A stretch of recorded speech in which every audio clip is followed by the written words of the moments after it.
नरेंद्र मोदी जी की जो सरकार है वो पिछले 2014 से खुले रूप से, नंगे रूप से पूंजीपति वर्ग के फायदे के लिए सारे काम कर रही है।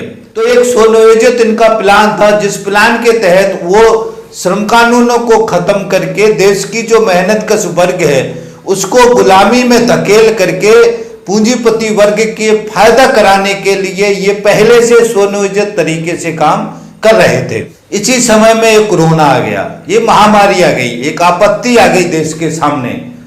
तो इस आपत्ति का फायदा उठा करके सबसे पहला काम किया श्रम कानूनों में संशोधन।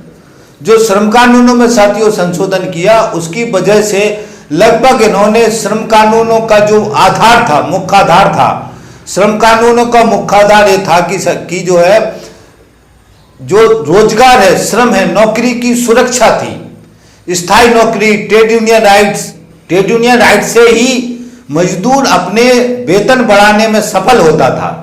तो एक तो सुरक्षा, दूसरा जो संघर्ष का रास्ता था, उस रास्ते में जो भी श्रम कानून थे उन श्रम कानूनों को इन्होंने नष्ट कर दिया, की सुरक्षा को खत्म किया, नौकरी की सुरक्षा को खत्म किया।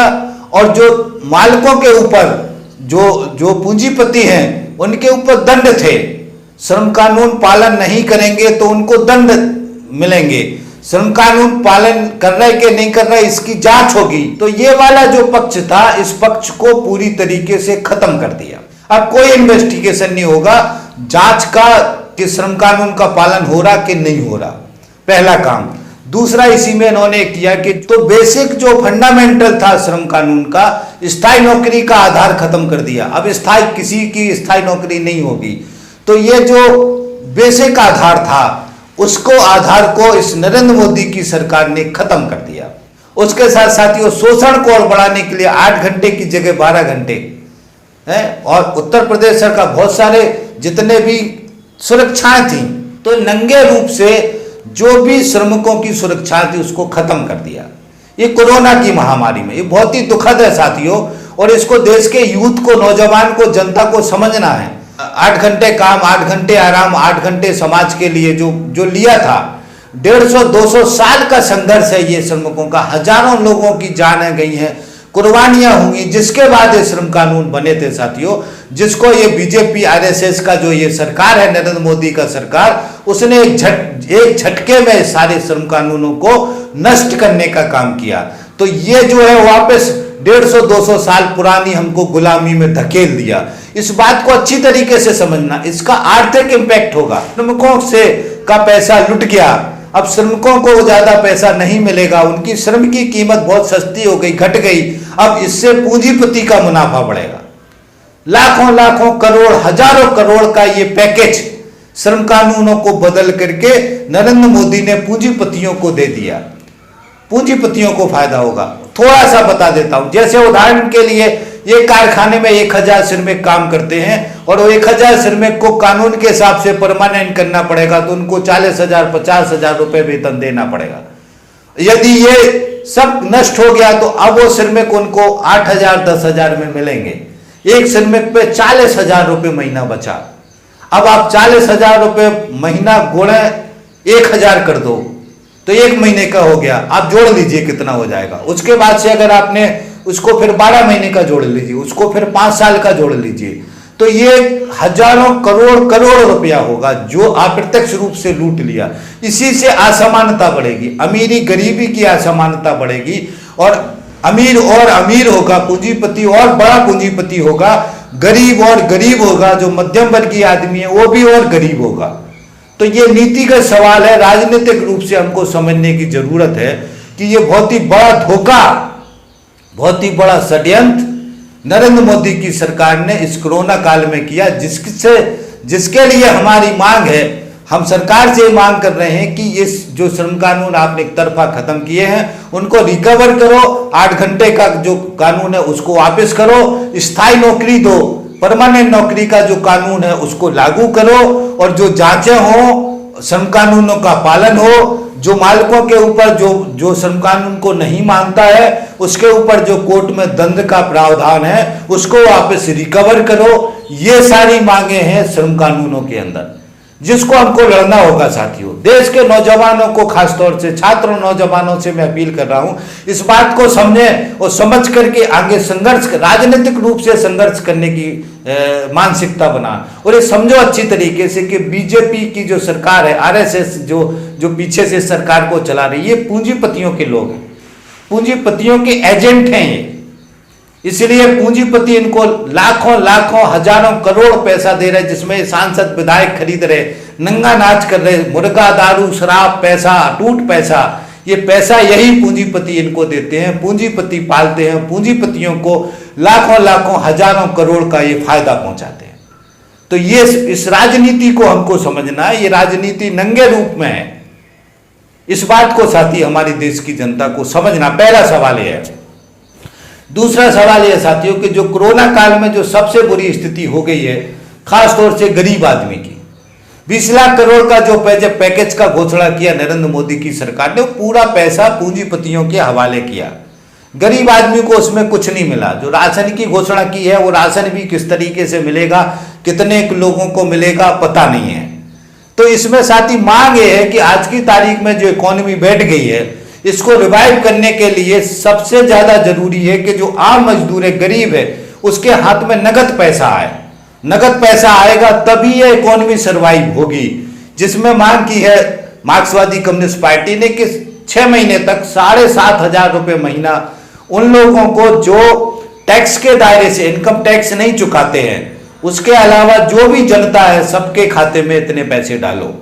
और इसका साथियों कैलकुलेशन ये है कि ये सारा पैसा डालने का जो बजट है वो 6 से 7 लाख करोड़ का आएगा, जो कोई बड़ा बजट नहीं है। इस आपत्ति काल में सरकार को ये करना जरूरी है, और इसी से मार्केट उठेगा। ये पैसा जब आम जनता के हाथ में जाएगा तो वो अपना खरीदी करेगा, सामान खरीदेगा तो फैक्ट्रियां चलेगी, रिक्वायरमेंट बढ़ेगी। ये एक चैनल है जिसको समझना है। और उसके बाद से जब फैक्ट्रियां चलेंगी तो फिर रोजगार पैदा होंगे, चैन है ये। इससे पूरा जो है रिवाइज होगा, पूरा इकोनॉमी रिवाइज होगी। इसलिए ये जरूरी है कि 7,500 रुपये महीने के हिसाब से अगले 6 महीने तक इसको सरकार दे। उसके आगे का सवाल साथियों, ये बहुत ही जरूरी है। आगे का सवाल ये है साथियों कि जो लोग यहाँ से वापस चले गए हैं, और अभी जो सिचुएशन है कि रोजगार पूरी तरीके से नष्ट हो गए हैं, बेरोजगारी बहुत ज्यादा हो गई है, गांव में खेत मजदूर परेशान हैं। इसलिए जरूरी ये है साथियों कि प्रवासी जो मजदूर हैं, उनके साथ साथ जो ये गरीब जनता है, आम जनता है, इसको कम से कम 10 किलो पर व्यक्ति, एक महीने में 10 किलो गेहूं या चावल उस हिसाब से इनको दें, और ये अगले 6 महीने तक निरंतर दें। उसके बाद से फिर जो आपका सिस्टम है उसको लगाएं। 6 महीने की ये सहयोग की जरूरत है, ये 6 महीने का सहयोग करें। और साथियों समझना है कि हमारे देश में लाखों टन गेहूं सड़ रहा है, सड़ा करके कुछ समुद्र में फेंकते हैं। और आजकल तो जो शराब माफिया हैं, उनको जरूरत हो गई है, तो उनको शराब माफियों को औने पौने दाम में उसको बेच देते हैं। तो ये जो है, जो गेहूं है, ये हमारे देश में सड़ रहा है, धान सड़ रही है, चावल सड़ रहे हैं। तो ये सड़ने की बजाय जरूरी है कि सरकार ये जो हम रखते हैं कोटा, उसका रखते ही भी इसीलिए है कि आपत्ति काल में देश की जनता को खाने के लिए हम दे सके, इसीलिए कोटा रखा जाता है। तो आज ये जरूरत है कि ये 10 किलो जो है गेहूं पर व्यक्ति के हिसाब से अगले 6 महीने तक सरकार दे। क्योंकि अभी सिचुएशन है, कोरोना बढ़ रहा है, पता नहीं क्या स्थिति बनेगी, हो सकता है फिर से लॉकडाउन करना पड़े। तो सारी सिचुएशन में जरूरी है कि आम आदमी, गरीब आदमी के घर में राशन हो, उसको जीने के लिए हो, ताकि वो अच्छी तरीके से जी सके। तो ये मांग है साथियों, ये जायज मांग है, सरकार को स्वतः करना चाहिए, जिसके लिए सरकार तैयार नहीं हो रही है। साथियों चौथा मांग ये है कि जो प्रवासी मजदूर यहाँ से शहरों से गांव की तरफ गए हैं, ये उनका मजबूरी था गांव जाना, और गांव में जाकर के अभी बड़ी संख्या में करोड़ों लोग गांव पहुंच गए हैं। इसलिए गांव की अर्थव्यवस्था है, उसको मजबूत करना बहुत जरूरी है। अभी तुरंत में सीधा ये है कि मनरेगा जो है, मनरेगा के अंदर कम से कम ये सुनिश्चित कराएं कि 200 दिन का रोजगार उनको मिले, और कम से कम राज्य सरकार का जो न्यूनतम वेतन है अगर वो मिले तो बहुत अच्छा होगा, ताकि थोड़ा सा पैसा जो गरीब है, जो आम जनता ये पहुंची है, इसको मिल सके। उसके साथ में साथियों हमको ध्यान रखना है, सरकार ने 40,000 करोड़ का बजट का घोषणा किया मनरेगा में, तो ये साथियों बहुत कम है। सरकार से मांग ये करते हैं कि कम से कम इसको 2 लाख 3 लाख करोड़ का बजट मनरेगा के लिए घोषित करो, ताकि बड़ी संख्या में लोगों को रोजगार मिल सके, उनको कुछ पैसे मिल सके, ताकि वो अपना जीवन चला सके। ये व्यवस्था करना है। इसके साथ में साथियों जो जैसे पशुपालन है, पशुपालन में कम से कम 1-2 लाख करोड़ का बजट का जरूरत है, ताकि बड़े स्तर पर पशुपालन की जो स्ट्रक्चर था गांव में वो दोबारा डेवलप हो सके। ये इस तरीके के स्वरोजगार पैदा करना है, क्योंकि मनरेगा भर से भी जीवन नहीं चलने वाला। खेती का विकास करना, सिंचाई के साथ संसाधन पैदा करने हैं, ताकि फसल बहुत अच्छी तरीके से हो, और भी बहुत सारी चीजें डेवलप करने की जरूरत है। तो ये मांग है जिसके बारे में साथियों बहुत ही जायज है, और ये सरकार को स्वतः करना चाहिए, मगर ये सरकार पूंजीपतियों के पीछे पड़ी है। पूंजीपतियों को ऊपर लाखों हजार जो है रुपया निछावर कर दिए। 20 लाख करोड़ का पैकेज के अलावा और भी बहुत सारी छूटें दे दी, मगर देश की जनता, आम जनता के लिए जो है इनके पास पैसे नहीं है। ये बड़ी विडंबना है। ये सरकार का ये चरित्र है जिसको साथी हमको समझने की जरूरत है। 5वां सवाल साथियों ये है जो प्रमुख है, जिसको समझना है कि ये सरकार निजीकरण के नाम पर, जो बहुत सारे वीडियो में डाल चुका हूं, ये सरकार का नंगा रूप में ये लक्ष्य है कि हमारे देश के जितने भी आर्थिक संसाधन हैं उसके ऊपर देशी विदेशी पूंजीपतियों का कब्जा करवाना। सरकार के पास कुछ नहीं रहेगा, सब कुछ बेचना है, सारे आर्थिक संसाधन बेचने हैं, सारे आर्थिक संसाधनों पे पूंजीपतियों का कब्जा करवाना है। इनका मत है, जो पूंजीवादी व्यवस्था है उनका मत है कि इससे फिर वो देश के पे कब्जा हो गया। अर्थव्यवस्था पे अभी भी आप देख रहे हैं कि जो जितना कब्जा अभी हो गया उसी में पूंजीपतियों से धन लेकर के इस तरीके से राजनीति में नंगा नाच चल रहा है। इन्होंने सारी चीजों को, सारी कारखानों को वो बेच रहे हैं, बेचने का फैसला कर लिया। सारे कारखाने बेच करके देशी विदेशी पूंजीपतियों को हवाले कर रहे हैं। तो ये राष्ट्र की लूट है, देश की लूट है। इस लूट को रोका जाना चाहिए, ये हम सबकी जिम्मेदारी है।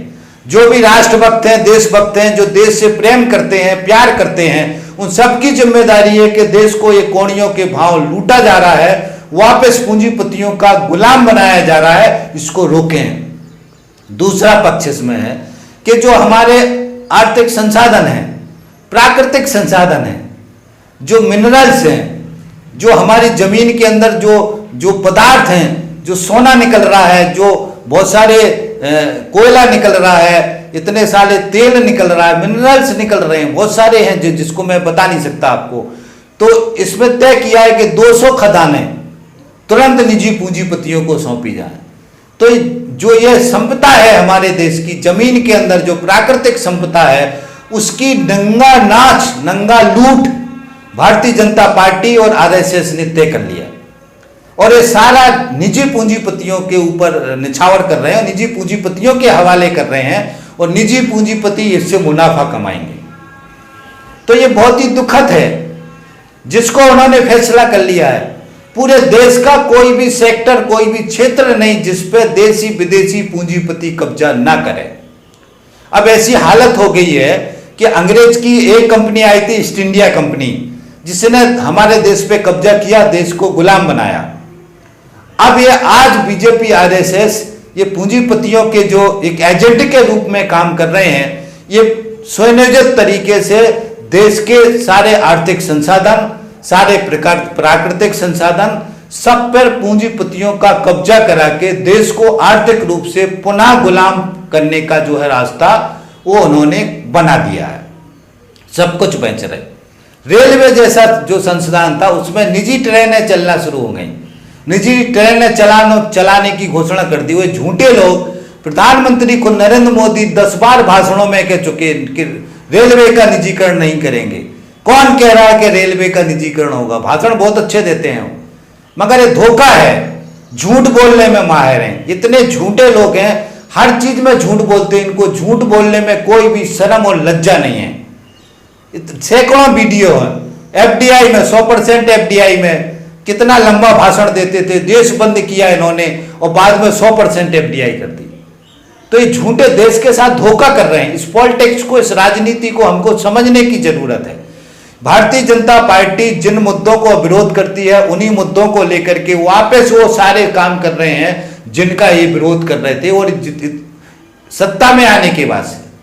तो हमको ये समझना है कि बीजेपी आरएसएस की जो ये सरकार है, इसके चरित्र को समझना है, और एक खुले रूप से पूंजीपतियों के लिए काम कर रहे हैं।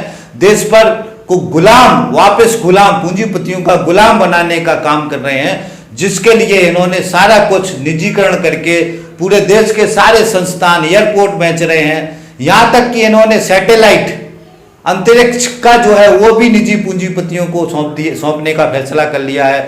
हमारा जो ये अंतरिक्ष का जो अनुसंधान केंद्र है इसरो, वो निजी पूंजीपतियों के लिए काम करेगा। इन्होंने बीएसएनएल को बर्बाद कर दिया है, दूरसंचार के जो बहुत ही सुरक्षा के मामले में बहुत ही महत्वपूर्ण है। जियो जैसी कंपनी को इन्होंने प्रमोट किया खुद प्रधानमंत्री ने। और आप देखेंगे कि रेलवे को बेच रहे हैं, इन्होंने एयरपोर्ट बेच दिए हैं, तो सब कुछ बेच रहे हैं। ये समझना है, पूरा देश बिक रहा है, इसको समझ, इसको रोकने की जरूरत है। आज अगर हम समझेंगे नहीं तो कब समझेंगे साथियों। तो ये सवाल है, ये मार्क्सवादी कम्युनिस्ट पार्टी की ये मांग है कि जो अंधाधुंध नंगा तरीके से कोयला का, हर चीज का निजीकरण की मुहिम चल रही है, इसको रोका जाना चाहिए। देश की जो जनता के हित में है, जो देश की जनता के लिए जरूरी है, ये सार्वजनिक क्षेत्र की कंपनियां हैं, इसी से हमारी इकोनॉमी बचेगी, तो इसको बचाना जरूरी है। ये इस पूरी आंदोलन की मंच, जिसमें हर देशवासी को समझने की जरूरत है, और हर देशवासी को आज खड़े होकर के इस विरोध में शामिल होकर के सरकार की इस नीतियों को बदलाने के लिए दबाव बनाने का जरूरत है।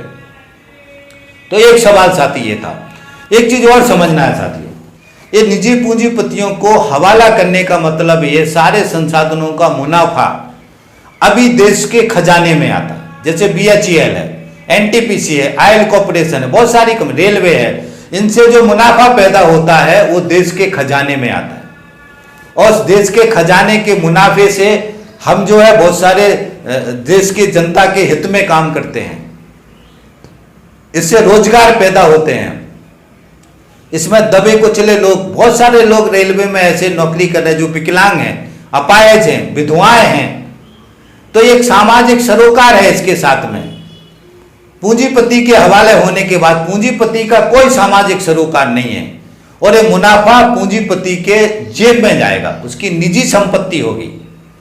इससे आप समझ सकते हैं कि पूंजीवादी, ये जो एक तरफ पूरा पूंजीपतियों के पास अथाह संपत्ति इकट्ठी हो जाएगी, वो संपत्ति लूट के दूसरे देशों में ले जाएंगे। हमारे देश का भला कर, पूंजीपति मुनाफा कमाने आ रहा है, वो देश के यहाँ धर्मशाला खोलने नहीं आ रहा है, वो पैसे कमाने आ रहा है। उसको जिस चीज में पैसे मिलेंगे वही काम करेगा, और जितना ज्यादा मुनाफा ऐंठ सकता है उतना ऐंठेगा। दवाई सेक्टर, स्वास्थ्य सेक्टर में आप अंदाजा लगा ली, बहुत सारी दवाई हैं जो एक पैसे की गोली 50 रुपए 100 रुपए में मिल रही। अटूट लूट है, आप इमेजिन नहीं कर सकते हैं दवाइयों पे कितनी लूट है, जो देसी विदेशी कंपनियों के हवाले वहां से दवाई आ रही हैं। तो ये हमको समझना है। ऐसे बहुत सारे सवाल हैं साथियों, जीवन से जुड़े जो दवाई हैं उसका खोज ही बंद हो गया। बस हर चीज का जो है आपको राहत मिलेगा। आपको अगर अस्थमा की बीमारी है तो आप ऐसी दवाई ले लो जिससे राहत होगी, परमानेंट ठीक नहीं होगा। शुगर की बीमारी है तो राहत होगी, अब परमानेंट ठीक नहीं, क्योंकि इन कंपनी को मुनाफे कमाने हैं। ये जब जितने ज्यादा पेशेंट रहेंगे उतना ज्यादा इनकी दवाई बिकेगी, उतने ज्यादा इनके मुनाफे होंगे। इस कॉन्सेप्ट पे निजी पूंजीपति काम कर रहा है, उसको समाज से कोई लेना देना नहीं है। तुम्हारे देश के लोग मर रहे उससे कोई लेना देना नहीं है, देश के लोग लुट रहे उससे उनको कोई लेना देना नहीं है। इस बात को भी हमको समझना है अच्छी तरीके से। तो ये बहुत ही अहम सवाल है जिनको साथी हमको समझना है। उसके साथ में किसानों की साथी, किसानों की मुद्दे पे सरकार फेल है पूरी तरीके से। किसानों की अर्थव्यवस्था को इन्होंने निजी पूंजीपतियों के हवाले कर दिया है। आज की तारीख में जितने भी देसी विदेशी कंपनियां हैं, उन्होंने जो आपके खाद हैं, जो कीटनाशक हैं, बीज हैं, सब पे कब्जा कर लिया है। आज की तारीख में उसी किसान से वो धान खरीदते हैं, और जब धान का बीज के रूप में जो बेचते हैं, तिगने चौगने दामों पे वही धान किसान को मिलती है। कीटनाशक बहुत महंगे मिल रहे हैं। तो ये समझना है कि ये जो देसी विदेशी पूंजीपति हैं, ये पूंजीपति किसानों को लूटने के लिए काम कर रहे हैं, जिससे किसानी की लागत बढ़ गई है। लागत बढ़ने के हिसाब से उसके फसल के दाम नहीं बढ़े हैं, इसमें किसान फंस गया है। और वही कंपनियां फिर खरीदी में छूट दे दी हो, तो वही फसल जो है पहले महंगे दामों में उनको कीटनाशक सामान बेचते हैं, और उसके बाद से जो फसल आती है फिर सस्ते दामों में फसल खरीदते हैं, फिर उस फसल को महंगे दामों में फिर किसान को खरीदते हैं। तो इस जाल के अंदर इस सरकार ने पूरी तरीके से किसान को फंसा दिया।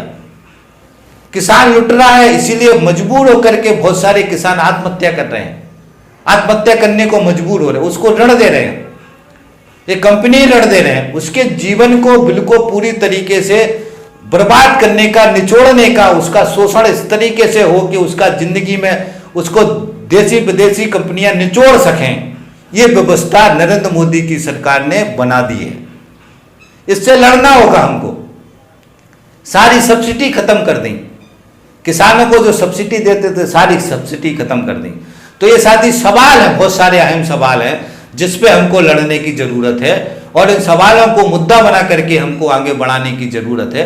किसान का सबसे पहला सवाल है कि उसकी लागत कम हो, और जो स्वामीनाथन आयोग की जो सिफारिश है उसके आधार पर न्यूनतम समर्थन मूल्य बने, और जो न्यूनतम समर्थन मूल्य बने उस पर खरीदी हो, और जो खरीदी हो उसका तुरंत भुगतान हो। यह अभी तुरंत जरूरी है। उसके अलावा किसान को बहुत सारे सहयोग की जरूरत है, मैं विस्तार में नहीं जा रहा हूं। तो ये साथी हमको राजनीतिक रूप से समझना है कि ये नरेंद्र मोदी की सरकार, देश की आम जनता इसके एजेंडे में नहीं है, किसान इसके एजेंडे में नहीं है, गरीब इसके एजेंडे में नहीं है, देश की 99% जनता इसके एजेंडे में नहीं है। इसको मूर्ख बना रहे हैं, इसके ऊपर पैसे खर्च नहीं कर रहे हैं, और जो 1% पूंजीपति हैं, देसी पूंजीपति हैं और दुनिया के विदेशी पूंजीपति हैं, उनको माल करने के लिए ये सारी योजना बना रहे हैं, जिसमें इन्होंने सैकड़ों संशोधन कर दिए। मेरे सैकड़ों वीडियो मेरे चैनल पे पड़े हैं, आप उनको सुन सकते हैं। किस तरीके से देश की अर्थव्यवस्था को बर्बाद कर दिया, किस तरीके से देश के नौजवान का जीवन बर्बाद कर दिया, ये हमको साथी राजनीतिक रूप से समझना है। अब इसको बदलने की चुनौती है, राजनीतिक रूप से राजनीतिक विकल्प को समझने की चुनौती है। बीजेपी का जो हालत है साथियों, कांग्रेस भी पूंजीवादी पार्टी है, बीजेपी कांग्रेस का विकल्प यदि कोई है तो वो वामपंथी दल है, लेफ्ट पार्टियां हैं, सीपीआईएम है। ये देश की जनता को समझना है। आज नहीं कल हमको इस रास्ते पे जाना पड़ेगा, तभी रास्ता बदलेगा। बीजेपी और कांग्रेस जो पूंजीवादी पार्टियां हैं, इनको हराना होगा, और जो समाजवादी विचार की लोग हैं, जो समाजवादी विचार की ताकत है, जिसमें सीपीआईएम बहुत ही बड़ी ताकत के रूप में हमारे देश के अंदर है, इसको मजबूत करना पड़ेगा। मजबूत करके इसको पूरे देश के अंदर इसका राज हो, इसके लिए हमको इस पार्टी के साथ जुड़ना पड़ेगा, सदस्य बनना पड़ेगा, और इसको मजबूत करके हमको इसको फिर आगे चुनाव प्रक्रिया में आना पड़ेगा, चुनाव जीतना पड़ेंगे। हमको मेहनत कश वर्ग को तय करना पड़ेगा कि हमको गरीबों की, आम जनता की मेहनत कश पार्टी वर्ग की जो पार्टी है उसको वोट करना पड़ेगा।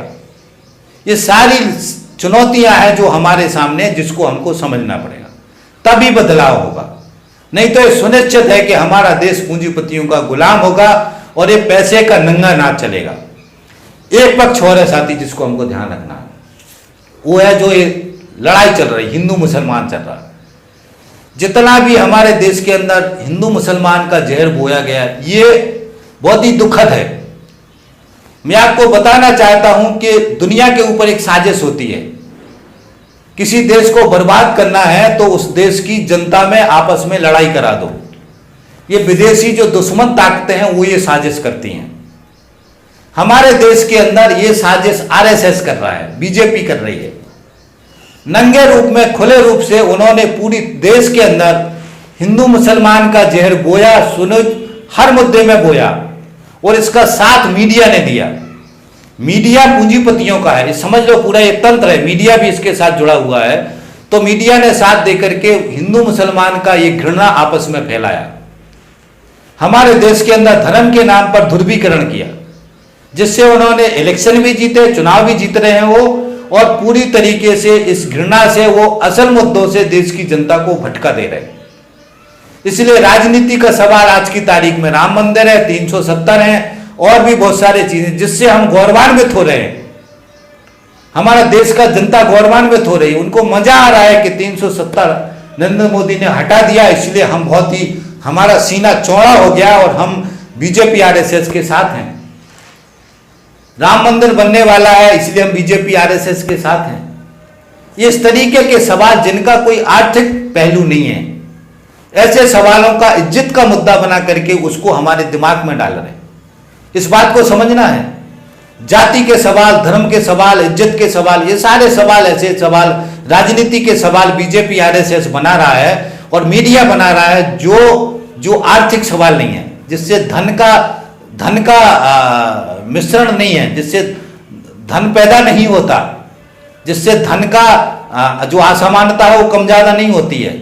असल सवाल से भटका देते हैं। तो हमको समझना है कि असल सवालों से हमको भटका करके हमको ऐसे सवालों पे लाके खड़ा कर देते हैं जिनका कोई आर्थिक पक्ष नहीं है। इस बात को हमको समझना है।